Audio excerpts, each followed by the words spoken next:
The eyes have it. Ruskin Bond. I had the train compartment to myself up to Rohana. Then a girl got in. The couple who saw her off were probably her parents. They seemed very anxious about her comfort, and the woman gave the girl detailed instructions as to where to keep her things, when not to lean out of windows, and how to avoid speaking to strangers. They called their goodbyes and the train pulled out of the station. As I was totally blind at the time, my eyes sensitive only to light and darkness, I was unable to tell what the girl looked like. But I knew she wore slippers from the way they slapped against her heels. It would take me some time to discover something about her looks, and perhaps I never would, but I liked the sound of her voice, and even the sound of her slippers. Are you going all the way to Dera? I asked. I must have been sitting in a dark corner because my voice startled her. She gave a little exclamation and said, I didn't know anyone else was here. Well, it often happens that people with good eyesight fail to see what is right in front of them. They have too much to take in, I suppose. Whereas people who cannot see or see very little have to take in only the essentials, whatever registers most tellingly on their remaining senses. I didn't see you either, I said, but I heard you come in. I wondered if I would be able to prevent her from discovering that I was blind. Provided I keep to my seat, I thought it shouldn't be too difficult. The girl said, I am getting off at Saharan. My aunt is meeting me there. Then I had better not get too familiar, I replied. Aunts are usually formidable creatures. Where are you going? She asked. To Dera and then to Mussoorie. Oh, how lucky you are. I wish I were going to Mussoorie. I love the hills, especially in October. Yes, this is the best time, I said, calling on my memories. The hills are covered with wild dahlias.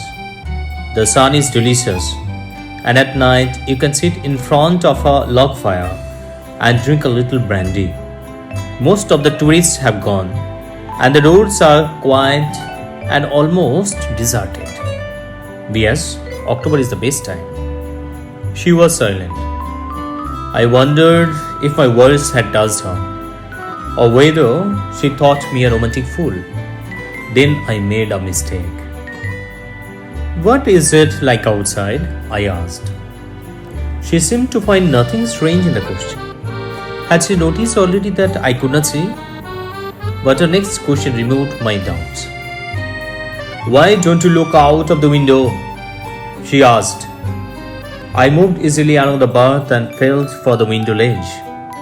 The window was open, and I faced it, making a pretense of studying the landscape.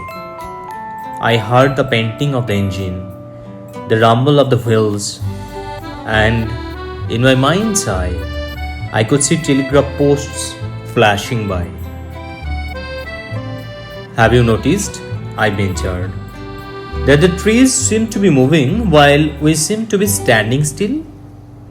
That always happens, she said. Do you see any animals? No, I answered quite confidently.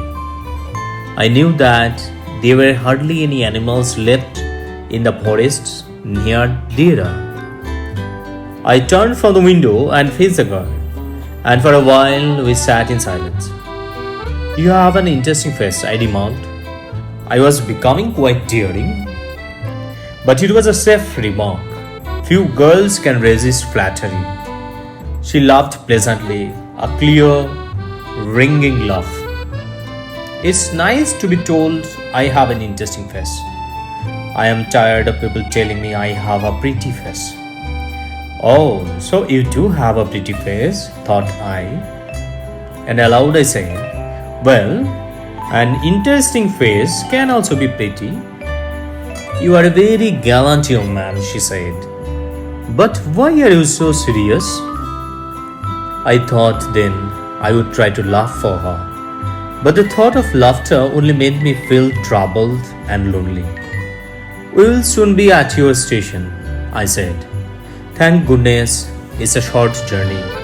I can't bear to sit in a train for more than 2 or 3 hours.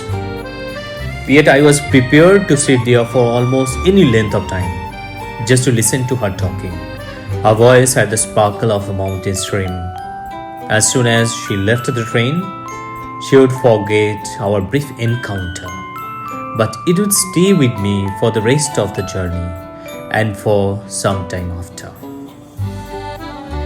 The engine's whistle shrieked. The carriage wheels changed their sound and rhythm. The girl got up and began to collect her things. I wondered if she wore her hair in bun or if it was plaited. Perhaps it was hanging loose over her shoulders, or was it cut very short? The train drew slowly into the station. Outside, there was a shouting of porters and vendors, and a high-pitched female voice near the carriage door. That voice must have belonged to the girl's aunt. Goodbye, the girl said. She was standing very close to me, so close that the perfume from her hair was tantalizing. I wanted to raise my hand and touch her hair, but she moved away. Only the scent of perfume still lingered where she had stood. There was some confusion in the doorway. A man getting into the compartment stammered an apology. Then the door banged, and the world was shut out again. I returned to my berth. The guard blew his whistle, and I moved off. Once again, I had a game to play and a new fellow traveler. The train gathered speed. The wheels took up their song. The carriage groaned and shook. I found the window and sat in front of it, staring into the daylight that was darkness for me. So many things were happening outside the window. It could be a fascinating game, guessing what went on out there. The man who had entered the compartment broke into my reverie. You must be disappointed, he said. I'm not nearly as attractive a traveling companion as the one who just left.